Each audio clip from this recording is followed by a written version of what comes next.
If your Tucson's Dashcam just quit, you're not alone.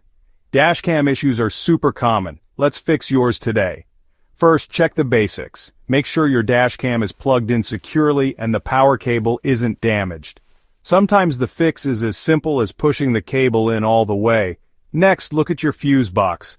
A blown fuse can cut power to your dashcam. If you notice any fuses that look burnt or broken, swap them out with a new one of the same rating. Still not working?